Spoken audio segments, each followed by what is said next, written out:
South Africa is now the latest country to propose the idea of a wealth tax to bridge their budget gaps from the pandemic. There is a think tank that is whispering into the ear of the government that says they should take as much as 7% of successful people's wealth, not just once, as they're talking about in the United Kingdom, but potentially every single year. I'll tell you the South African wealth tax proposal you need to know right now.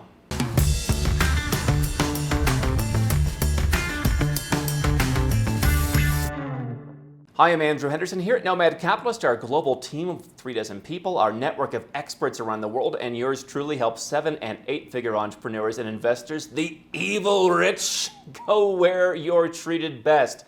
Legally, you can learn more at nomadcapitalist.com. This is an article from Moneyweb in South Africa, and the subheadline says that the World Inequality Lab proposes a range of taxes on net wealth of above 3.82 million South African rand. So that's about $250,000 US, not exactly filthy rich. But let me share with you the article first, and then I'll share with you my thoughts. An annual wealth tax on the net worth of South Africa's richest people could raise as much as 160 billion rand, just over 10 billion US, and would narrow inequality in a nation where the most affluent 1% own about half of personal wealth, the study showed. Now, I always like these things where they say, we could raise 160 billion rand, or we could, raise 6.7 billion pounds. Raiding a jewelry store can raise money too. It doesn't mean you should do it. And as to inequality, if we think that the government, particularly the one in South Africa, particularly the one that has shown itself to be so inept in recent years, if they're going to solve inequality, then I don't know what else is true. But the article continues. The study, carried out by groups including the World Inequality Lab, of which Thomas Piketty is co-director, we do love him here, assessed personal wealth in South Africa and proposed a range of taxes on net wealth above the 3.82 million rand, or the top 1% of the population. So, first things first, if your country, if you can be in the top 1%, not with $250,000 in income, but $250,000 in wealth, it's time to go where you're treated best for that point alone, right? To me, that just shows that's the best we have. You go to a country like Switzerland, for example, I think the average household net worth is about $600,000 US. That's the average. In South Africa, if you have $250,000 net worth, equity in your home, cash in the bank, stocks, cryptocurrency, art hanging on the walls, you are the evil 1%. It's unfathomable.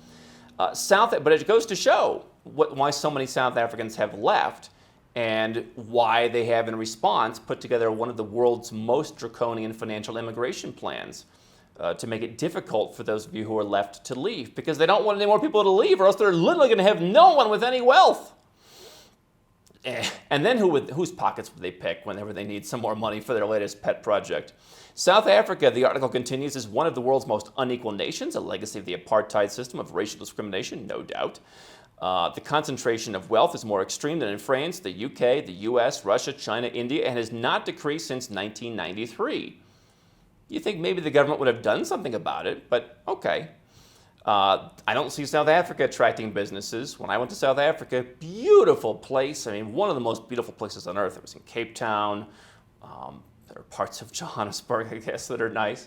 But beautiful, inland areas, beautiful coast. And yet they haven't managed to attract anyone from out of the country, almost anyone from within the region even of Africa to come there. They've let countries like Mauritius clean their clock in that regard because they just haven't been competitive. And now they want you to pay the price. They could have done what Georgia or Estonia or Chile did after coming off tough times. I understand the tough times, but they chose to go a different route. Under the moderate tax scenario, now we get to the good part, about 350,000 individuals will be subject to the tax, with the level ranging from 3% to 7%, depending on affluence. The top tax rate would apply to people with a net worth of over 147 million rand and would only be levied on wealth above that level. Raising the 160 billion rand in tax will be equivalent to 3.5% of the gross domestic product, the study says. So not enough money, which will surely be squandered. The article continues talking about a record contraction. A progressive wealth tax concentrated on those most capable to pay would be a significant policy tool to finance debt reduction, the study said. It would spare the most vulnerable households, positioning South Africa for an economic rebound. Let me tell you this, guys. If you don't have a plan, this applies to whether you're trying to be a nomad capitalist and get your second passport and lower your taxes. It applies to whether you're starting a business. It applies to whether you're trying to figure out your career. And it applies to if you're a country as well. If you don't have a plan to get on the right track, you can have all the money you want. It won't matter. Being a trust fund kid and inheriting 160 billion South African rand won't solve your problems. You'll squander it the same way they've squandered all of the money. They have no plan. This is not coupled with changes to let's reduce tax rates on corporations, let's go out and try and compete and get, our neighbor Botswana to the north. They're a pretty well-run country. What can we learn from them? None of that. We're going to continue with all the same failed policies, all the same graft, all the same inefficiency and pet projects and corruptions. That's all going to continue. But you're going to pay more. And what it seems from reading this is not only is this just a tax like in the UK where they're saying it's going to be 5% and, we're so nice you can pay it, 1% over 5 years. This appears to be possibly, there's one scenario where this could be every single year that if you have the highest level of wealth, you're going to pay every year. Now, I understand interest rates in South Africa are a little bit higher than other countries, but my goodness, imagine even 3% every year just handing it over. Eventually, you would be broke. And that's kind of the goal. You have a country that believes that the more people that are broke, as long as there are lots of people who are just barely just over broke and who thank the government for their success, that's a successful country. I would like you to point me to one country where the entire population is barely surviving. And that's the definition of success. But apparently that's what South Africa wants because they want to tax the people who have something rather than encouraging investment. They're encouraging them to leave. And we've had a number of South Africans over the years who already have left or who would like to leave. And again, what the government has done is not only put out, they're listing these proposals, it's in the South African media, about how they can tax wealth. We're seeing, as I've told you for a while now, more countries than I ever expected, quite frankly, floating the idea of a wealth tax. It has failed in so many places in Europe. Even France admitted it failed.